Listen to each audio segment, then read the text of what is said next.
रविवार म्हणजे 17 मे 2026 पासून पवित्र अधिक मासाला सुरुवात होत आहे. या महिन्याला पुरुषोत्तम मास असेही म्हणतात.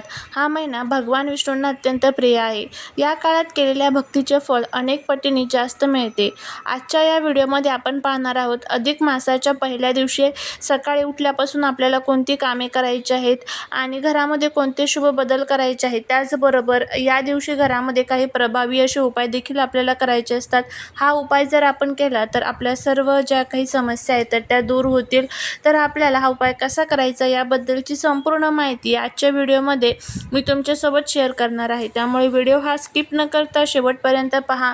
जर या चॅनलवरती तुम्ही नवीन असाल तर चॅनलला सबस्क्राईब करा आणि असेच माहितीपूर्ण नवनवीन व्हिडिओ पाहण्यासाठी बेल आयकॉनलाही प्रेस करा, म्हणजे जेव्हा कधी मी नवीन व्हिडिओ अपलोड करेल त्याचं नोटिफिकेशन सर्वात अगोदर तुम्हाला भेटेल आणि तुम्ही एक पण व्हिडिओ मिस करणार नाही. त्याचबरोबर कमेंटमध्ये जय माता लक्ष्मी लिहायला अजिबात विसरू नका. अधिक मासात शक्य असल्यास सूर्योदयापूर्वी ब्रह्ममुहूर्तावरती उठावे. स्नानाच्या पाण्यात थोडे गंगाजल आणि तीळ टाकून स्नान करावे. यामुळे सर्व पापांचा नाश होतो असे मानले जाते. रविवार असल्याने सूर्याला तांब्याच्या तांब्यातून जल अर्पण करा. त्यात थोडे लाल फूल आणि अक्षदा टाका.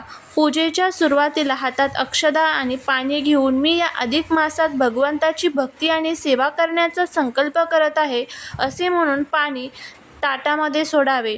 देवघरात गाईच्या तुपाचा अखंड दिवा लावण्याचा प्रयत्न करा. जर अखंड दिवा शक्य नसेल तर सकाळी आणि संध्याकाळी दिवा नक्की लावा. भगवान विष्णूंच्या ओम नमो भगवते वासुदेवाय किंवा विष्णू सहस्रनामाचा पाठ करावा. विष्णू चालीसा देखील तुम्ही या महिन्यामध्ये रोज वाचू शकता. घरामध्ये करायची काही खास कामं आहे जी आपल्याला या अधिक महिन्यामध्ये करायची आहे. त्यामध्ये अधिक मास सुरू होण्यापूर्वी घर पूर्णपणे स्वच्छ ठेवा. प्रवेशद्वारावर सुंदर रांगोळी काढा आणि आंब्याच्या पानांचे तोरण लावा. सकाळी आणि संध्याकाळी तुळशीपाशी दिवा लावावा आणि तुळशीला प्रदक्षिणा घालाव्यात. अधिक मासाला दानात मोठे महत्त्व आहे. पहिल्या दिवशी गरजूंना अन्न, वस्त्र किंवा गूळ डाळ अर्पण करणे किंवा दान करणे खूप शुभ मानले जाते. अनारसे दान करण्याची जुनी परंपरा आहे, ती तुम्ही पाळू शकता. अधिक मासात मांस, मदिरा, लसूण आणि कांदा यासारख्या तामसिक अन्नांचा त्याग करा. कोणाशी वाद घालू नका किंवा कोणाचाही अपमान करू नका. लक्ष्मी मातेला तुळस अत्यंत प्रिय आहे. या महिन्यात दररोज संध्याकाळी तुळशीसमोर गाईच्या तुपाचा दिवा लावा.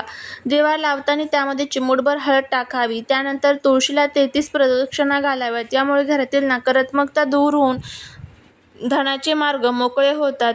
अधिक मासात दररोज सकाळी श्री सूक्तमचे पठण करणे शक्य असेल तर आवर्जून पठण करावे. त्याचबरोबर दररोज सकाळी अंघोळ झाल्यावर घराच्या मुख्य दरवाजाच्या उंबरठ्याची पूजा करावी.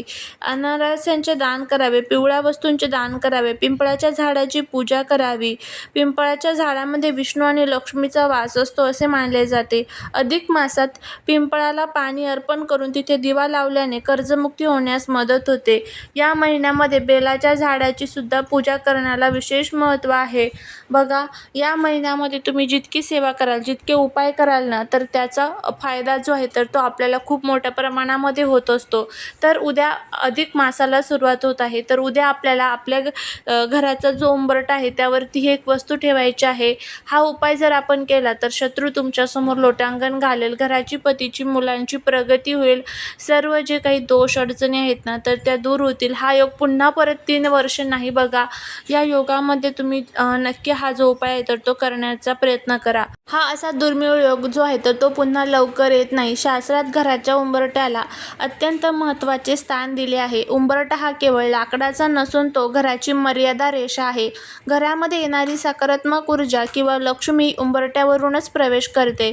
जसा उंबरठा घराचा आत कचरा येऊन देत नाही तसेच तो बाहेरील नकारात्मक शक्ती, नजर दोष आणि शत्रूंच्या वाईट विचारांपासून घराचे रक्षण करतो. ज्या घराचा उंबरठा पुजला जातो त्या घरात कधीही दरिद्रता येत नाही. उद्या रविवार सकाळी अंघोळ केल्यानंतर उंबरठ्याची स्वच्छता करा आणि त्यानंतर हा उपाय करा. सकाळी लवकर उठायचं आहे. घरच्या लक्ष्मीने हा उपाय केला तर अतिशय उत्तम. आपल्या घरामध्ये माता लक्ष्मी कुठून प्रवेश करत असते तर ती उंबरठ्यामधूनच प्रवेश करत असते. त्यामुळे माता लक्ष्मीच्या स्वागतासाठी आपल्याला हा उपाय जो आहे तर तो करायचा आहे. तुम्ही खूप कष्ट करताय, मेहनत करताय, पण तरीही त्या कष्टाचं, मेहनतीचं फळ तुम्हाला मिळत नसेल. घरामध्ये आलेला पैसा हा घरामध्ये टिकत नसेल, सतत तो कुठे ना कुठे खर्च होऊन जात असेल, अशा तुमच्या ज्या काही अनेक अडचणी असेल, धनप्राप्ती, लक्ष्मीप्राप्ती, कर्जमुक्ती संबंधाच्या, तर त्या सर्व अडचणी तुमच्या दूर होतील. सकाळी 10 वाजायच्या अगोदर तुम्हाला हा उपाय करण्याचा प्रयत्न करायचा आहे. जर 10 पर्यंत शक्य नसेल तर 11 पर्यंत केला तरी देखील चालेल. फक्त खूप जास्त लेट करू नका. स्वच्छ अंघोळ करून घ्यायची आहे. घरातले कर्त्या स्त्रीने म्हणजेच घरच्या लक्ष्मीने जर हा उपाय केला तर अतिशय उत्तम. पण जर नाही स्त्रीला शक्य, सुतक पिरियड्स वगैरे असेल तर घरातील पुरुषांनी केला तरी देखील चालू शकतो. तर आता यासाठी रोजची आपली जी काही देवपूजा असेल ती करून घ्यायची. घराची स्वच्छता करून घ्यायची. एक तांब्याभर पाणी घ्यायचं आहे. त्या पाण्यामध्ये तुम्हाला थोडीशी हळद, त्याचबरोबर गाईचं गोमूत्र टाकायचं आहे. हे पाणी आपल्या घराच्या उंबरठ्यावरती, उंबरठ्याच्या बाहेर आणि आपला जो मुख्य दरवाजा आहे त्यावरती शिंपडायचं आहे. स्वच्छ कपड्याने हे सर्व व्यवस्थितपणे स्वच्छ करून घ्यायचं आहे. उंबरठ्यावरती तुम्हाला हळदीचं लेपन द्यायचं आहे. हळदीचं लेपन देण्यासाठी थोडीशी हळद घ्यायची, त्यामध्ये पाणी मिक्स करायचं आणि हे लेपन उंबरठ्यावरती द्यायचं आहे. आता त्यानंतर आपल्याला हा उपाय जो आहे तर तो करायचा आहे. यासाठी आपल्याला काय काय साहित्य लागणार आहे तर ते बघा. एक पिवळ्या कापडाचा तुकडा घ्या, 5 अख्ख्या हळकुंडाच्या गाठी घ्या आणि थोडे काळे तीळ घ्या. आता त्याचबरोबर एक तुपाचा दिवासुद्धा तुम्हाला तयार करून घ्यायचा आहे.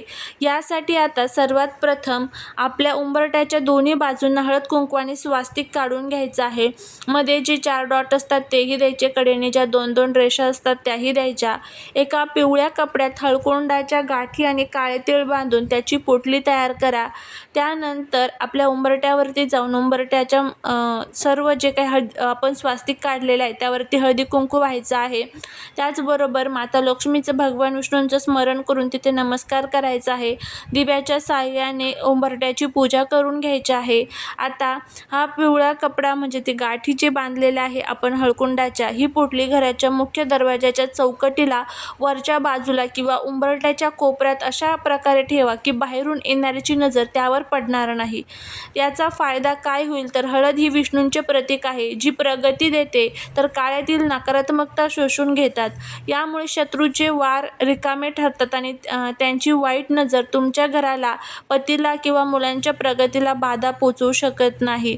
आता ही पोटली केव्हार ठेवायची आहे तर बघा, आपल्याला ही पोटली त्या दिवशी संपूर्ण दिवसभर आणि रात्रभर ठेवायची आहे. दुसऱ्या दिवशी तुम्हाला काय करायचं आहे तर ही पोटली घ्यायची आहे आणि पिंपळाच्या झाडाखाली किंवा पाण्यामध्ये प्रवाहित करून द्यायची आहे. जी काही वाईट शक्ती, नकारात्मकता असेल तर ती सर्व यामध्ये समाविष्ट होते आणि ती आपल्या घरापासून दूर जात असते.